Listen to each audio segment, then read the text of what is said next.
работа, организованная в республике, республиканскими властями и инвесторами, она сейчас приводит к тому, что республика практически один из лидеров по применению этих новых институтов развития и механизмов развития, которые правительство одобрило для Дальнего Востока. Я говорю про территорию опережающего развития и поддержку значимых инвестиционных проектов. Мы на сегодняшний день рассматриваем создание двух территорий опережающего развития.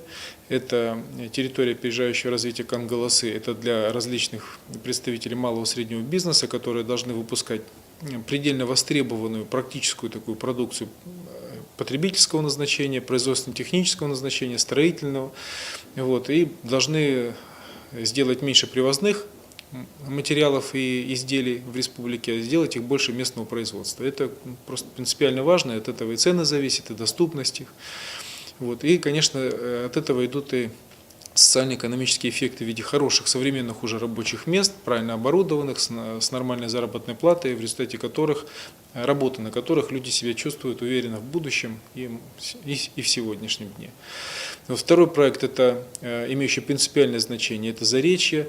Мы не один год уже говорим о том, что природные богатства республики должны приносить максимальный вклад в ее экономику, максимальную добавленную стоимость, максимальное количество рабочих мест, в бюджетные эффекты, чтобы бюджеты были все полны, и благодаря этому были обустроенные улицы, освещенные, чистые, красивые, чтобы были хорошие социальные объекты современные. Для этого нужна мощная экономика. И такие проекты, когда мы сегодня можем реализовать высокотехнологичные, масштабные по объему инвестиционные проекты, они вот эту задачу и решают. Те задачи, которые я сейчас сказал.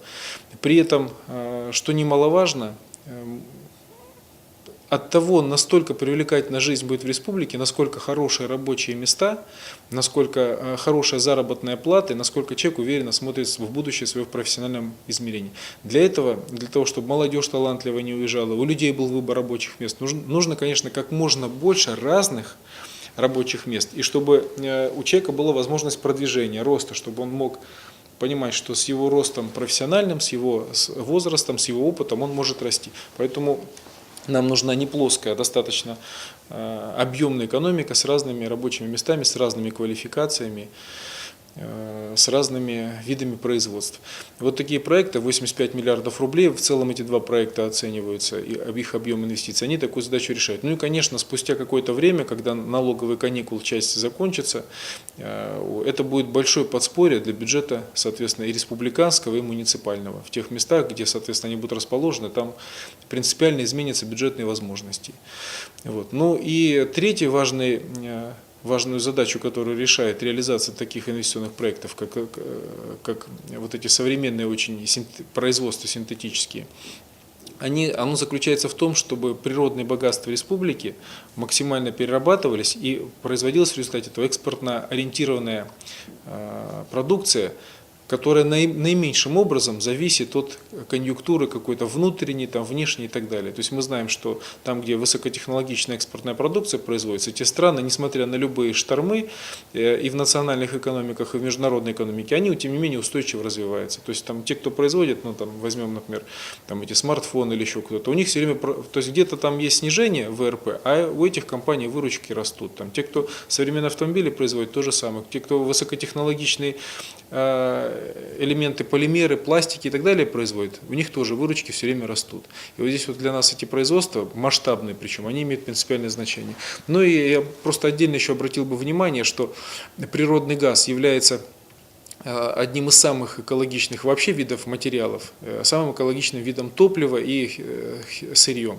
А синтез из него полимеров – это вообще практически один из самых чистых технологических процессов, производственных процессов. И, конечно, когда у нас такое сочетание положительных факторов, надо очень серьезно акцентировать на этом внимание и целеустремленно стремиться реализовать эти проекты.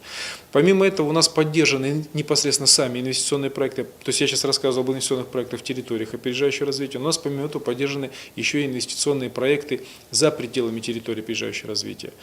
Два из них – это развитие Инаглинского, Денисовских угольных комплексов. И там а также Темирского железорудного месторождения. Там у нас объем инвестиций составляет почти 40 миллиардов рублей. 38 миллиардов рублей частных и 2,2 миллиарда бюджетных инвестиций. Благодаря этому тоже мы создаем новые рабочие места. И в первую очередь в Нерюнгринском районе там мы людям дадим возможность получать дополнительную, то есть создадим дополнительные рабочие места и выбор, соответственно, другой выбор работы дополнительный, хорошую заработную плату. В общем, увеличим экономические возможности республики.